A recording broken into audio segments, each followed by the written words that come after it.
Bismillahirrahmanirrahim. Assalamualaikum warahmatullahi wabarakatuh. Apa kabar anak-anak? Mudah-mudahan dalam keadaan sehat walafiat ya. Kita bertemu lagi di mata pelajaran seni budaya kelas 7, pertemuan ke-8, yaitu materi tentang memainkan alat musik sederhana ya.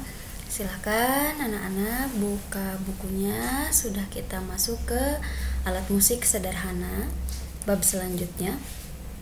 Tapi sebelumnya, sebelum ibu menerangkan alat musik, jadi kelompok-kelompok alat musik, kita akan tahu terlebih dahulu menyanyi dengan lebih dari satu suara. Kalau kemarin kita sudah mempelajari menyanyi dengan satu suara ya, atau disebut juga dengan unisono ya. Jangan lupa, menyanyi dengan satu suara disebut menyanyi unisono. Sedangkan untuk menyanyi dengan lebih satu suara, nah apa itu? Yaitu menyanyi dengan lebih satu suara sering disebut juga dengan kelompok vokal atau grup vokal atau vokal group. Ya, begitu ya.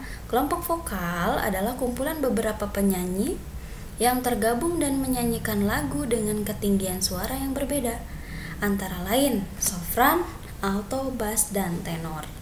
Ya, apa sih sopran? Ya, apa sih alto? Apa sih bass? Apa sih tenor? Nah, kita akan pelajari ya lebih lanjutnya.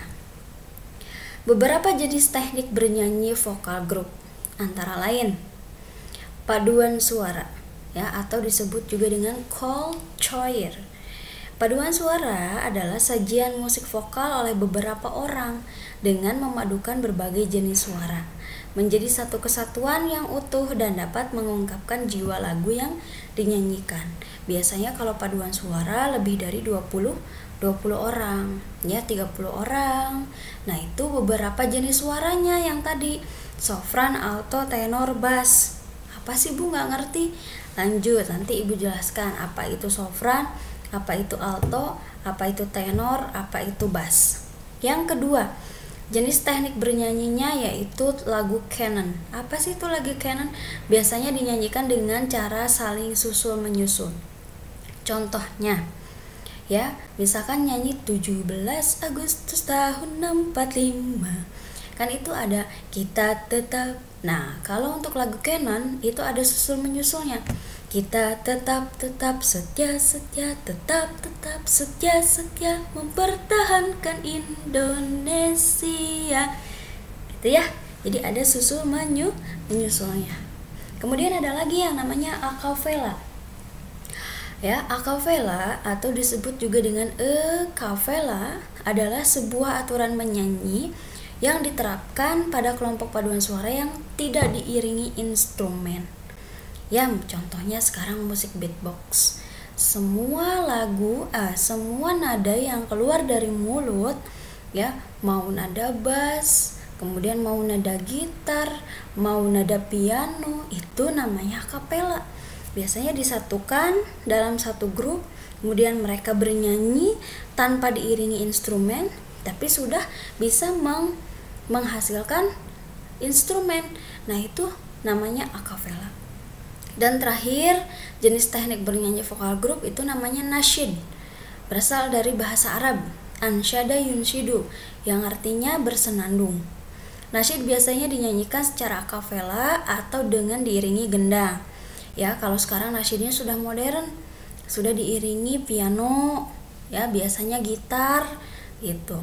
Nasyid biasanya berisi pujian-pujian, kata-kata nasihat, kisah para nabi, dan yang berkaitan dengan agama Islam. Contohnya seperti apa Itu lagunya Nisa Sabian, itu kebanyakan nasyid ya. Kan kalau Nisa Sabian dinyanyikannya hanya satu orang saja. Iya ya. Nah, tapi kan biasanya Nisa Sabian duet ya, atau yang lebih terkenal nasyid itu akustik sih ya. Ada penyanyi yang namanya akustik ya. Itu biasanya berisikan tentang pujian-pujian kepada Tuhan ya, kemudian kata-kata nasihat ya. Banyak deh lagu-lagunya. Nasyid boleh kalian lihat akustik namanya ya, itu boleh. Silahkan cari sendiri. Untuk pembagian suara, Nah, di sini nih nanti kalian tahu apa itu sopran, apa itu mezzosopran, apa itu alto, apa itu tenor, bariton, dan juga bass. Dalam kelompok vokal grup dibagi menjadi beberapa bagian. Jadi, alto, mezzosopran, sopran, tenor, bariton, dan bass itu adalah tipe suara yang dimiliki oleh beberapa orang. Dan biasanya satu orang itu cenderung memiliki sifat yang ada di sini, ya. Beda suara perempuan dengan suara laki-laki, beda, ya. Suara perempuan bisa tergolong ada yang cenderung ke alto, ada yang cenderung ke mezzosopran, ada yang cenderung ke sopran, ya. Jadi batasan-batas suara ini disebut dengan amplitude, ya, namanya amplitude. Jadi batasan suara. Contohnya ibu. Nah, ibu nanti tergolongnya suara apa? Apakah sopran, mezzosopran, ataukah alto? Alto biasanya suara rendah di perempuan. Tapi biasanya suara alto itu suaranya bagus. Gitu ya. Namun bukan berarti mezzosopran dan sopran suaranya tidak bagus. Hanya batasan-batasan yang bisa ia capai. Nah, ini tergolong menjadi beberapa bagian. Kalau mezzosopran suara sedang perempuan, sopran suara tinggi atau seriosa. Harmoni cintaku biasanya pakai suara tinggi. Tenor suara tingginya laki-laki. Bariton suara sedangnya laki-laki. Kalau tenor tuh contohnya seperti penyanyi Judika, ya. Cinta karena cinta, gitu ya. Kan kalau Judika suaranya tipenya tinggi, ya. Gitu. Untuk bass suara rendah laki-laki, contohnya seperti penyanyi siapa ya yang cenderung lebih ke bass.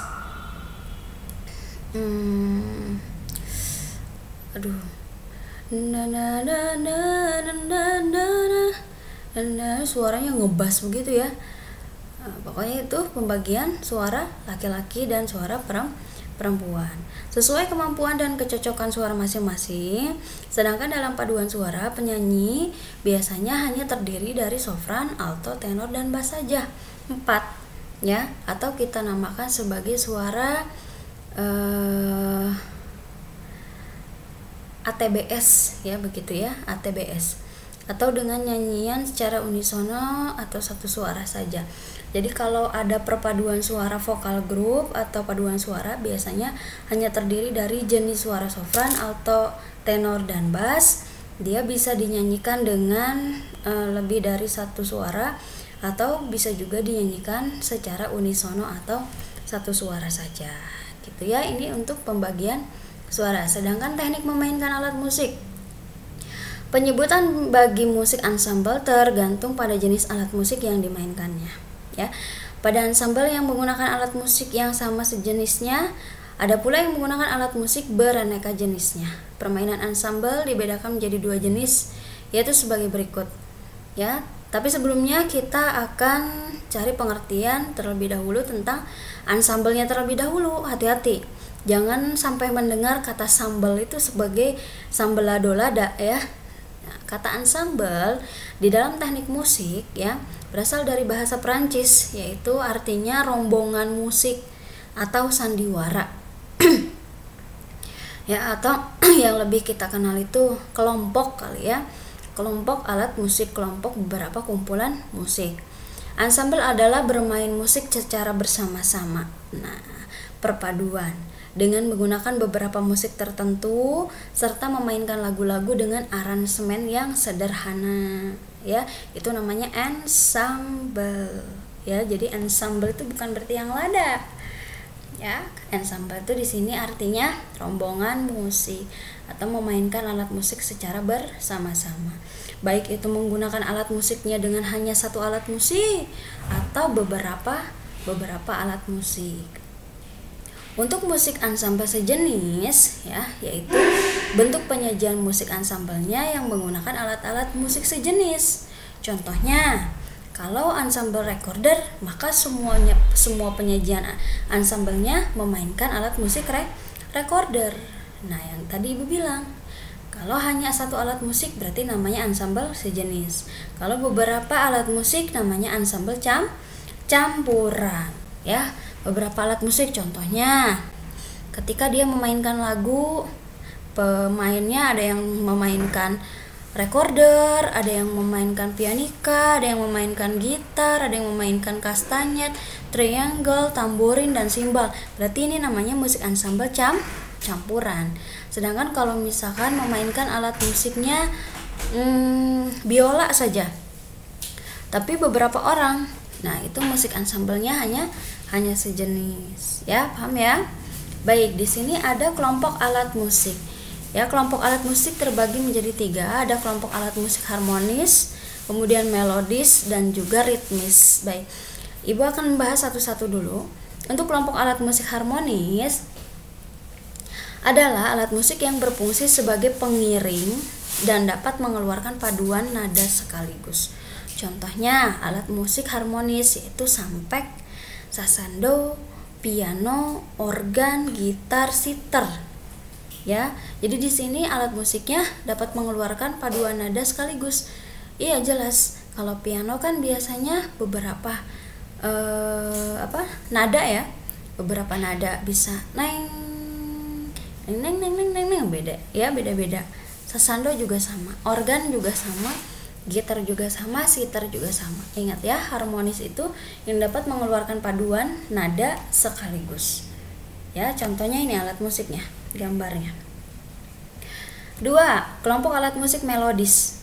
Alat musik melodis adalah alat musik yang berfungsi membawakan melodi suatu lagu. Ya, jadi ini hanya membawakan melodinya saja. Oleh karena itu alat musik ini memiliki nada-nada sehingga dapat mengeluarkan rangkaian nada. Contoh alat musik melodis yaitu saluang, saron, suling. Mungkin kalian sudah pernah dengar ya.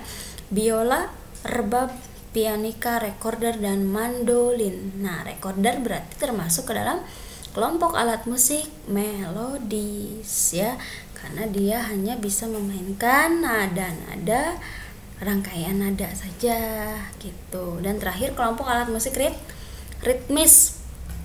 Alat musik ritmis berfungsi untuk memberikan irama ya. Biasanya gendang, pebedug, rebana, tamborin, drum ya, tipa, marakas, konga yang biasanya dipukul ya. Itu namanya kelompok alat musik ritmis ya. Harus bisa ya membedakan ya antara harmonis, melodis, dan juga ritmis. Oke, untuk pelajaran kali ini materinya cukup sekian. Minggu depan persiapkan alat musik recorder untuk minggu depan. PR-nya ini saja ya. Contohnya ini recorder. Tuh. Recorder tadi kalau kita bahas lagi termasuk ke kelompok alat musik apa? Harmonis, melodis, atau ritmis? Nah, silahkan anak-anak buka lagi materinya, persiapkan alat musiknya untuk minggu depan. PR-nya ini saja ya. Cukup sekian. Assalamualaikum warahmatullahi wabarakatuh.